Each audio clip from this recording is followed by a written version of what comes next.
Welcome once again to my channel SSB Let's Get Recommend. Myself Swapnil. This time I'm bringing a technical question which is asked in most of the SSB, and this is my friend recently visited in the for the technical for the TGC entry 133 in Allahabad, and there he got conferenced out. And the interview question, he was from electronics background, and in that there was a question which is asked, and there were multiple questions. I'll be posting that in my multiple videos. So one of the question which was asked is that how the mobile communication takes place, that how we can communicate from one place, from X place to Y place, and how the communication takes place. So in this video I'll be covering the mobile communication part. Without wasting any time, let's move on. So with a quick feature that how mobile looks like. So this mobile phone, we are all aware that we have seen such kind of phone. First, that how cell phone works. When you speak into a phone, a tiny microphone, आपका यहाँ पर आ जाता है, ठीक है. This microphone जो आपकी आवाज़ होती है वो एक सिग्नल में अप एंड डाउन सिग्नल, हम बोलते हैं एनालॉग सिग्नल में, वो कन्वर्ट कर देता है.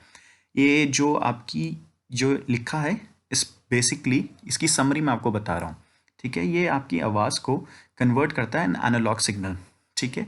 फिर ये एनालॉग सिग्नल एक माइक्रो प्रोसेसर, हम लोगों ने पढ़ा है कि माइक्रो प्रोसेसर क्या काम करता है. इट कमांड्स, जो आपका ये बेस है पूरे फ़ोन का, तो ये माइक्रो प्रोसेसर कमांड सेंड करता है कि आपको क्या पल्स या फिर डिजिटल फॉर्म में वो पल्स कोड बनाता है, and then it is send through an band, और फिर वो एंटेना के थ्रू दूसरे मोबाइल पे कनेक्ट होता है, ठीक है, डायरेक्टली. अभी कनेक्ट कैसे होता है that I also explain you. तो ये this is one of the process. ये सिम कार्ड हो जाता है जो इसको इनके साथ कनेक्ट रहता है, जो उसको सर्विस प्रोवाइड करता है, ठीक है. अभी जब हम कीपैड से टच करते हैं तो कीपैड से जैसे 1 2 3 जो भी नंबर प्रेस करते हैं, तो यहाँ पर भी माइक्रो प्रोसेसर में कमांड उसी तरीके से सेंड होता है, ठीक है. ये LCD स्क्रीन हो गई, ये SRM हो गया, फ्लैश, ये सारी चीज़ें माइक्रो प्रोसेसर से हमारी कनेक्टेड होती है, ओके. और यहाँ पर हमारा स्पीकर होता है. अभी जब स्पीकर जब भी वहाँ से आपको कुछ आवाज़ सुनाई देती है तो वो यहाँ पर जाती है, फिर आपको पता लगता है कि उसने क्या बोला है, या मैसेज डिकोड हो जाता है, करेक्ट. तो ये microprocessor is the main base root कि आपको पूरा सिग्नल या फिर आपको पूरा डिजिटल मोबाइल फ़ोन के लिए बेसिकली, ठीक है. जैसे कि मैंने बोला, then microchip inside the phone turns the signal into string और नंबर. जैसे कि मैंने बताया, the number are packed up into a radio wave and beamed out in a phone from antenna, जहाँ से हमारा कम्युनिकेशन पड़ता है. The radio waves through the air and then speed of light के थ्रू ट्रैवल होता है. फिर वहाँ से जाता है वो एक बेस स्टेशन में. मैं बेस स्टेशन आपको बताऊँगा इसी की नेक्स्ट स्लाइड पे कि बेस स्टेशन होता क्या है. फिर वो कोऑर्डिनेट करता है what happens inside each local part of the cell network. This is called cell. फिर वो बेस स्टेशन के थ्रू जिस रिसीवर पे फ़ोन जाना होता है वहाँ पर वो कम्युनिकेट करता है, ठीक है. Routed onwards to their destination, वहाँ पर वो डेस्टिनेशन पे आपको फॉरवर्ड कर देता है, okay. Calls are made from a cell phone to another on the same network travel to their destination by being routed to the base station nearest to the destination phone and finally to that phone itself, ठीक है. ये जो आपको है base destination में, आपको अभी base station में आपको नेक्स्ट स्लाइड में अभी एक बहुत बेसिक क्वेश्चन होता है कि that how the communication take place. अभी हम बोल सकते हैं कि हमारे पास इतनी सारी डिस्ट्रीब्यूशन होती है, मतलब जब मेरी एनालॉग सिग्नल पे जाती है, ठीक है. एनालॉग सिग्नल तो हमारा एक ही होगा. अभी मेरा एक ही लोकेशन से 10 जने फ़ोन कर रहे हो, तो ऐसा भी हो सकता है कि वो सेम फ्रीक्वेंसी यूज़ कर सकते हैं या सेम कोडिंग यूज़ कर सकते हैं, करेक्ट. तो प्रॉब्लम आ सकती है. हमें याद होगा कि हमारे 5 जाते थे गलत नेटवर्क से, और फिर हमें मिसकम्युनिकेशन होता था. मतलब हमें बात करनी थी X से और हम बात करते थे Y से. That was one of the problem which we have faced, ठीक है. तो हमने उस चीज़ के लिए हमने 2 चीज़ें निकाली थी, that is frequency distribution and code distribution. Frequency division multiple access and code division multiple access. अभी क्या होता है कि हमें मोबाइल फ़ोन को फ्रीक्वेंसी दी गई है कि सैमसंग का फ़ोन इस फ्रीक्वेंसी में ट्रैवल करेगा, या फिर नोकिया का फ़ोन इस फ्रीक्वेंसी में ट्रैवल करेगा, तभी हम वो डिफरेंस हो पाती है। अब आज at present we can easily see that कि हमें मिस कम्युनिकेशन की या क्रॉस कनेक्शन की कभी फील नहीं हुआ कि क्रॉस कनेक्शन हो रहा है, ठीक है। इट्स बिकॉज ऑफ दैट, क्योंकि हमारी फ्रीक्वेंसी हमने इतनी वेरी कर दी है। फिर हमारी the principle of CDMA is more complex and distributed transceiver can select one cell and listen to the other method include polarisation division multiple and time division.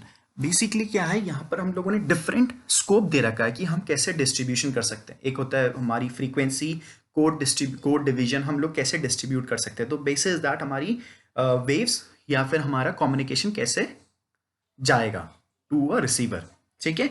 तो time division हम multiple चीजें हम select करते हैं। तो ये एक आपको डिफरेंस पता लग पा रहा है कि हम एक फ़ोन से दूसरे फ़ोन पे फ्रीक्वेंसी की वेरिएशन पे बात करते हैं, या फिर कोड डिवीजन हम किसी फ़ोन को अलॉट कर देते हैं, फ्रीक्वेंसी अलॉट कर देते हैं कि ये इस एक्स फ़ोन इस फ्रीक्वेंसी में बात करेगा, ठीक है। Then moving ahead that how when we make a call. So I have explained you how a mobile phone and how its technology works and what are the things which are there in a phone. अब मैंने वो चीज़ें तो आपको explain कर दी ना very simple and specified manner. अब हमसे जो क्वेश्चन पूछा गया था, मतलब मेरे फ्रेंड से जो क्वेश्चन पूछा गया था, that how a mobile communicate, मतलब ए से बी में कैसे कम्युनिकेशन जाता है, ठीक है। अभी लेट्स जस्ट सपोज ये एक लेडी है जिसने कॉल करनी है टू बी को, सेलर बी को। तो इसने क्या किया, इसने यहाँ से नंबर डायल किया, ठीक है, एंटेना में टाइप किया, फिर उसके बाद माइक्रो प्रोसेसर ने उसको डिजिटल एनालॉग फॉर्म में सेंड किया, और फिर एंटेना के थ्रू इस टॉवर पे गया, ठीक है। ये अब जो ये वेव ट्रैवल हो रही है ये इलेक्ट्रोमैग्नेटिक वेव होती है। अब द क्वेश्चन इज, हम इलेक्ट्रोमैग्नेटिक वेव्स जो ट्रैवल हो रही है इसमें टॉवर की क्या रिक्वायरमेंट है हमें, करेक्ट। हमारा सबसे क्वेश्चन होता है कि हमें टॉवर की क्या रिक्वायरमेंट है। टॉवर की इसलिए रिक्वायरमेंट है कि इलेक्ट्रोमैग्नेटिक वेव्स जब ट्रैवल करती हैं, ठीक है, तो एक तो डिस्टेंस इतना ज़्यादा हो जाता है कि वो डिस्टॉर्ट हो सकती है। डिस्टॉर्ट मतलब कि वो डिक्रीज हो सकती है, तो वो शायद से उस बी पे पहुंचे ना पहुंचे, that is one of the thing. तो इसलिए हमें टॉवर की रिक्वायरमेंट है। लेट जस्ट सपोज वो पहुंच भी जाए, ठीक है, तो वो ढंग से क्लैरिटी नहीं आएगी, that is one of the thing as well. तो इसलिए हमें एक इंटरफेस मीडियम चाहिए होता है, ठीक है, जिससे हम उस कनेक्शन को स्ट्रॉन्ग स्टैब्लिश कर पाए और इजिली वो कम्युनिकेट हो पाए। तो वो टॉवर पे जाता है, इलेक्ट्रोमैग्नेटिक वेव जो होती है वो हमारी टॉवर पे जाती है, then it is send to a that is base station. Base station, अब बेस स्टेशन क्या होता है, बेस स्टेशन हमारा एक पैकेट्स है, ठीक है। यहाँ पर हम लोगों को स्पेसिफाइड सिम फ्रीक्वेंसी या फिर MSD हमें असाइन करी होती है। क्या this is for cellular A, this is for B। तो उन लोग को स्पेसिफाइड असाइन करी होती है कि यहाँ पर हमारे पास इस पर्सन को X को Y अलॉट कर रखी है या A को B कर रखी है। तो बेसिस दैट वो उस बेस स्टेशन पे पिक करता है, ठीक है। एंड देन वो जो ये आपका बेस स्टेशन है वो वेरीफाई करता है और चेक करता है कि किस लोकेशन पे ये कॉल जानी है। तो ये जब लोकेशन पे चेक करता है कि एक सेलर बी को जाना है, तो वो बी का पैकेट पे जाता है वो signal, then be transmit it to the tower, nearest tower, ठीक है। अब टॉवर से फिर वो जाता है सेलर बी पे फोन पे, ठीक है। अभी हमने पहले स्टार्टिंग में एक्सप्लेन कर दिया था that how the mobile communication works, वो एनालॉग डिजिटल से कम्युनिकेट होता है वो, ठीक है। फिर वो एंटेना के थ्रू राउट होता है। अब इसमें रिवर्स प्रोसेस है कि वो एंटेना के थ्रू रिसीव होती है और फिर आपको स्पीकर के थ्रू सुनाई देता है, और फिर वो पूरा रिवर्स प्रोसेस हो जाता है आपका, ठीक है। वो सुन के फिर वो जो आपकी वॉइस रिकॉर्डिंग वो एनालॉग फॉर्म में कन्वर्ट होती है और फिर वो आपको स्पीकर के थ्रू सुनाई देती है। सो यहाँ पर जो सेंडर होता है वो as a forward process follow करता है, और जो रिसीव करता है, जो कॉल सुनता है, वो रिवर्स फॉलो प्रोसेस करता है, ठीक है। अब ना क्वेश्चन अराइजेस कि लेट जस्ट सपोज कि ये टॉवर तो इसका नियरेस्ट हो गया, इसलिए कम्युनिकेशन जल्दी हो गया। बट लेट जस्ट सपोज ये कोई 280 या 300 400 किलोमीटर, मतलब किसी भी रेंज में फर्क कर रहे हैं, तो यहां पर काम आता है ऑप्टिकल फाइबर का। We are all aware about the optical fibres. तो जो ऑप्टिकल फाइबर है वो हमारी कम्युनिकेशन बिल्डअप करता है, वो हमारी हेल्प करता है इलेक्ट्रोमैग्नेटिक वेव्स को क्या सेंड करने में, कि वो टॉवर पे इजीली पहुंच जाए। सो अभी हम बोलेंगे कि हम बोलते हैं कि cell mobile phone is a wireless network, but basically it is not a wireless network, क्योंकि वो यूज तो ऑप्टिकल फाइबर तो यूज कर ही रहा है ना, तो that so it is one of the fibre wired network as well. ठीक है, तो जो ऑप्टिकल फाइबर है वो हेल्प करता है आपके कम्युनिकेशन स्टैब्लिश करने पे। ओके, देन अब ये जो ऑप्टिकल फाइबर है फिर वो टॉवर पे कनेक्ट होता है, और फिर टॉवर से हमारा जिस पे हमें पर्सन बी पे वो कॉल जाती है। नाउ द क्वेश्चन अब हमारा मैक्सिमम अराइज होता है कि इतना लंबा प्रोसेस हमारा कितनी इतनी जल्दी स्पीड पहुंच जाता है। Yes, it travels at a speed of light. अब स्पीड ऑफ लाइट की आपको स्पीड पता होगी, 3 × 10⁸, which is a very high speed. तो वो इतने क्विक सेकेंड्स में काम करता है कि हम ईजिली कम्युनिकेट कर पाते हैं। So this is the basic structure that how a call has been made. Abhi, this was the question that was asked in SSB at the TGC 133, that how up for by to an electronics student, that how a mobile communication take place and what are the basic principle or fundamental things which are used, कि हम यहाँ पर electromagnetic waves और cell A से cell B में कैसे communicate होगा, and what are the possibilities. अभी हम लोग को जीपीएस का भी पता होता है, जीपीएस, ठीक है, जीपीएस होता है हमारा। फिर उसके बाद हमारा होता है जीपीएस के अलावा होता है हमारा कि नो नेटवर्क सर्विस आती है। तो ये कैसे फ़र्क करते हैं? अब जहाँ नो नेटवर्क सर्विस आती है वहाँ पर हमें प्रॉब्लम ये होती है, वहाँ पर टॉवर नहीं होता है। अगर टॉवर भी होगी तो वहाँ पर कम्युनिकेशन ढंग से नहीं हो पाता। जैसे यहाँ पर एक्स पोजीशन पे है, तो यहाँ से यहाँ तक कम्युनिकेट कैसे होगा? तो यहाँ पर कोई फाइबर ऑप्टिक्स नहीं होगा, कोई जरिया नहीं होगा जिसे हम कहते हैं, तो वो कम्युनिकेशन नहीं हो पाता। इस वजह से ये नो नेटवर्क दिखाता है या सर्विस अनअवेलेबल दिखाता है। That is one of the challenge. और जीपीएस कैसे काम करता है, that is a very interesting factor.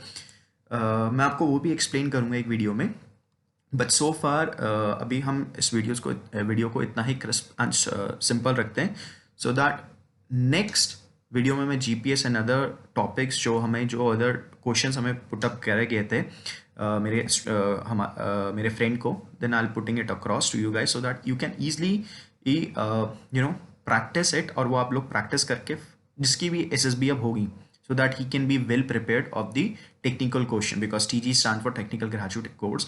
तो वो अपने टेक्निकल पहले से स्ट्रांग रखे, क्योंकि इसी के बेसिस में वो रिकमेंड भी करते हैं। ठीक है, नॉट इसी के बेसिस में तीनों स्टेजेस के, but this is one of the important factor as well. So guys, thank you so much for listening me out, and keep sharing it, so that other person जिसकी भी SSB है, so that he can be well prepared, and जिसको भी benefit हो वो मिल सके। And keep commenting, आप comment करोगे सो दैट आई कैन अंडरस्टैंड कि मेरी प्रॉब्लम क्या है। I can understand my self, मैं आप लोग को एक्सप्लेन बेटर कर पा रहा हूँ, नहीं कर पा रहा हूँ, जो भी प्रॉब्लम है, help me out. It's positive और negative, that's a perception that man takes, कि वो नेगेटिव है पॉजिटिव है। आप कमेंट करो so that I can easily understand and help you guys. Thank you so much. Jai Hind, जय भारत।